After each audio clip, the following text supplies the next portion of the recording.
Budget پر پاکستان اور IMF مذاکرات نتیجہ خیز ثابت نہ ہو سکے۔ IMF کا پاکستان سے مہنگائی 5 سے 7% ہدف میں لانے پر زور۔ معاشی پالیسی کے لیے مانیٹری پالیسی سخت بنانے کا مطالبہ۔ نتن پورٹر کی سربراہی میں عالمی مالیاتی ادارے کا دورہ پاکستان مکمل۔ اعلامیے کے مطابق پاکستان کا پرائمری سرپلس کا ہدف 1.6% مقرر کیا گیا۔ آئندہ بجٹ میں ٹیکس آمدن بڑھائی جائے، توانائی کی لاگت کم کرنے اور معاشی ترقی کی شرح بڑھانے کے لیے بنیادی اصلاحات پر بھی مشاورت ہوئی۔ زر مبادلہ ذخائر کی بحالی اور شرح مبادلہ میں لچک لانا ہوگی۔ پاکستانی حکام اصلاحات کے لیے پر اعتماد ہیں۔ آئندہ دنوں میں بجٹ پر مزید بات چیت جاری رہے گی۔ بھارت جارحیت کا شوق پورا کر کے دیکھ لے، پہلے بھی مارا تھا پھر ماریں گے۔ خضدار میں اسکول کے بچوں پر حملہ بھارتی انٹیلیجنس ایجنسی را کی سرپرستی میں ہوا۔ بھارتی میڈیا نے خضدار میں دہشت گردی پر جشن منایا۔ DGISPR نے بھارت کا مکروہ چہرہ بے نقاب کر دیا۔ ہندوستان کی 20 سالہ ریاستی دہشت گردی کی تفصیلات دنیا کو پیش کر دیں۔ لیفٹیننٹ جنرل احمد شریف چودھری نے شہید طلباء کی تصاویر، گرفتار دہشت گردوں کے اعترافی بیانات، بھارن کلبھوشن یادو اور بھارتی میڈیا کے ویڈیو کلپس چلا دیے۔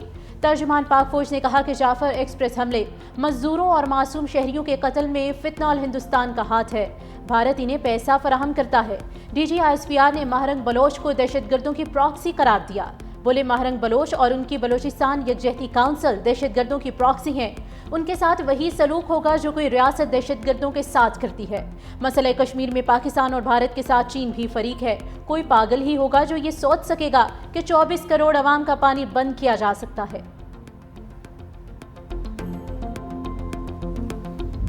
خضدار واقعے میں ملوث عناصر کو کٹہرے میں لایا جائے گا۔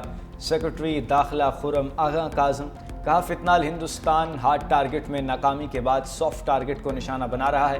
دہشت گردوں نے اسکول کے معصوم بچوں کو نشانہ بنایا۔ یہ حملہ اسکول بس پر نہیں، ہماری اقدار پر تھا۔ فنتنال ہندوستان نے امن کو سبوتاژ کیا۔ بلوچستان سمیت ملک بھر سے دہشت گردی کے خاتمے کے لیے پرعزم ہیں۔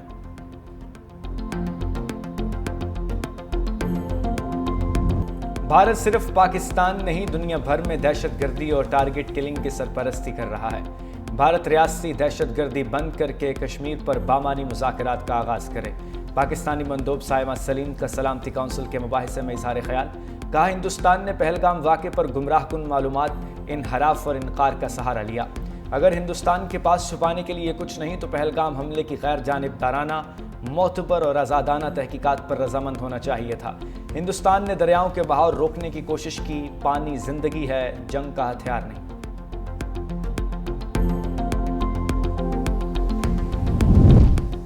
لاہور کی سیشن کورٹ میں بانی PTI کے خلاف 10 ارب ہرجانہ کیس کی سماعت۔ وزیر اعظم شہباز شریف ویڈیو لنک پر جراح کے لیے پیش ہوئے۔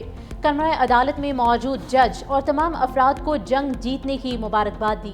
جراح کے دوران بانی PTI کے وکیل نے کہا کہ سیاست میں الزامات لگتے رہتے ہیں۔ شہباز شریف نے کہا کہ میں نے کبھی ثبوت کے بغیر الزام نہیں لگایا۔ مزید سماعت 2 جون تک ملتوی۔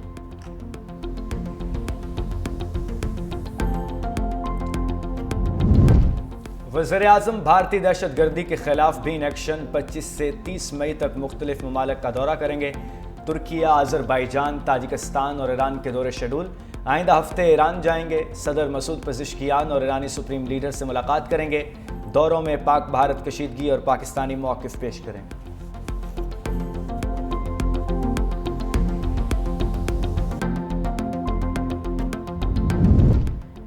بلاول بھٹو بھارتی جارحیت کے خلاف پاکستان کا مقدمہ لڑنے کے لیے تیار۔ وزیر اعظم شہباز شریف سے چیئرمین پیپلز پارٹی کی وفد کے ہمراہ ملاقات۔ بھارتی جارحیت کو دنیا کے سامنے رکھنے سے متعلق رہنمائی لی۔ بلاول بھٹو نے وفد کی قیادت سونپنے پر شکریہ ادا کیا۔ چیئرمین پیپلز پارٹی سے امریکی ناظم الامور کی ملاقات۔ نیٹلی بیکر کا انسداد دہشت گردی میں تعاون پر بلاول بھٹو کا شکریہ ادا کیا گیا۔ پاکستان کے ساتھ شراکت داری مضبوط بنانے کے عزم کا اعادہ بھی کیا۔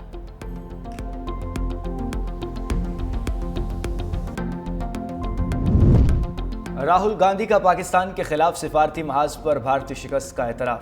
کہا حالیہ کشیدگی میں بھارتی خارجہ پالیسی مکمل تباہ نظر آئی۔ کانگریس رہنما نے مودی سرکار سے سوالوں کے جواب بھی پوچھ لیے۔ ایکس پر سوال پوچھا، ایک بھی ملک نے پہلگام پر پاکستان کی مذمت کیوں نہ کی؟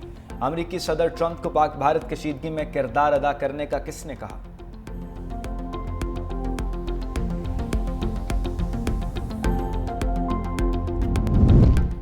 مودی کی جارحانہ پالیسی سے بھارت کی غیر ملکی سرمایہ کاری تباہی کے دہانے پر $10 بلین سے گر کر $353 ملین پر پہنچ گئی۔ غیر ملکی سرمایہ کاروں کا عدم اعتماد بڑھنے سے بھارت کی غیر ملکی سرمایہ کاری کی شرح 96.5% تک گر گئی۔ بھارتی کرنسی اور زر مبادلہ کے ذخائر مسلسل گراوٹ کا شکار۔ بھارتی جارحیت سے نالا غیر ملکی سرمایہ کار اپنا سرمایہ دوسرے ممالک منتقل کرنے لگے۔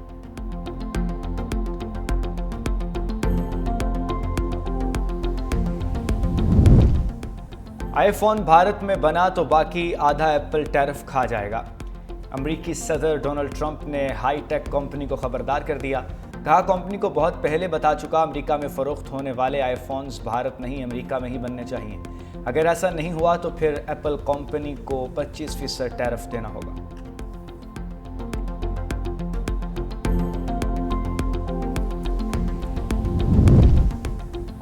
سوئٹزرلینڈ کی سکھ تنظیم نے مودی کی جنگی جنونیت کے خلاف عالمی عدالت کا دروازہ کھٹکھٹا دیا۔ ننکانہ صاحب پر بھارتی ڈرون حملے کے خلاف ICC میں شکایت درج۔ عالمی فوجداری عدالت سے تحقیقات کا مطالبہ۔ سکھ تنظیم کا کہنا ہے کہ مذہبی مقامات پر حملے بین الاقوامی انسانی قوانین کی خلاف ورزی ہے۔ بھارت سکھوں کے مقدس مقامات کو نشانہ بنا کر عالمی قوانین کی دھجیاں اڑا رہا ہے۔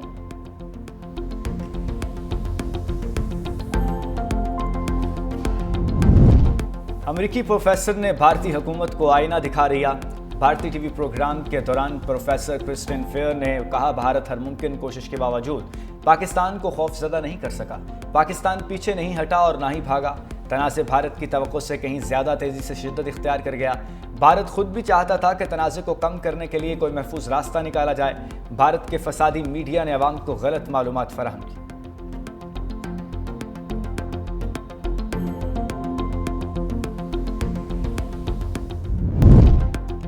وزیر اعلیٰ پنجاب مریم نواز سے ایتھلیٹ اور جرنلسٹ مونا خان اور کوچ محمد یوسف کی ملاقات۔ مونا خان نے وزیر اعلیٰ مریم نواز کو سندھ کی اجرک پہنائی اور پینسل اسکیچ بھی دیا۔ وزیر اعلیٰ مریم نواز نے ایتھلیٹ مونا خان اور کوچ محمد یوسف کو 5 لاکھ روپے کے چیک دیے۔ کہا مونا خان نے ثابت کیا کہ خواتین کھلاڑی کسی سے کم نہیں۔ پنجاب حکومت خواتین کھلاڑیوں کو آگے بڑھنے کے مساوی مواقع دے رہی ہے۔ پنک گیمز کی انعامی رقم 50 لاکھ سے بڑھا کر 1 کروڑ روپے کی۔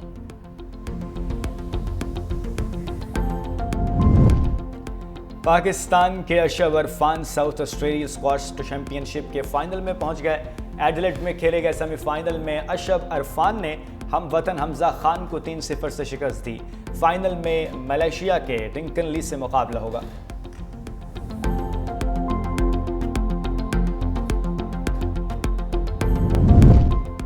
اسلام آباد میں گہرے بادل چھا گئے۔ بوندا باندی سے شہر اقتدار کا موسم خوشگوار۔ ٹھنڈی ہوا چلی تو شہریوں نے سکھ کا سانس لیا۔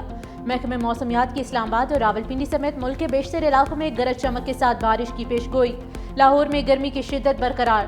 طبی ماہرین کی شہریوں کو غیر ضروری گھروں سے نہ نکلنے کی ہدایت۔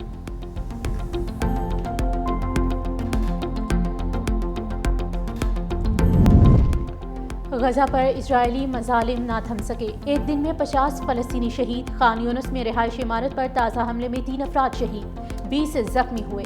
غذائی قلت سے 29 بچے اور بزرگ شہری بھی جاں بحق۔ 11 ہفتوں کی بندش کے بعد غزہ میں غذائی امداد داخل ہونے کا سلسلہ جاری۔ دوسری جانب دنیا بھر میں اسرائیلی مظالم کے خلاف مظاہرے بھی جاری۔ شکاگو اور پیرس میں شہری اسرائیل کے خلاف نعرے بازی کرتے ہوئے سڑکوں پر نکل آئے۔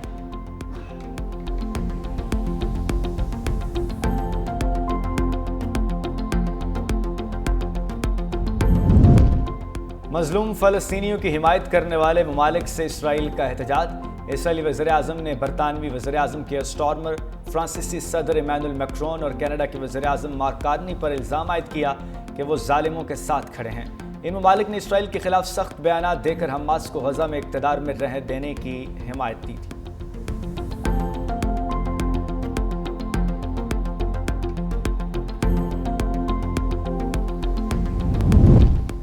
صدر ٹرمپ کا ہارورڈ یونیورسٹی کو غیر ملکی طلباء کے داخلے سے روکنا آئین کی خلاف ورزی قرار۔ عدالت نے پابندی عارضی طور پر معطل کر دی۔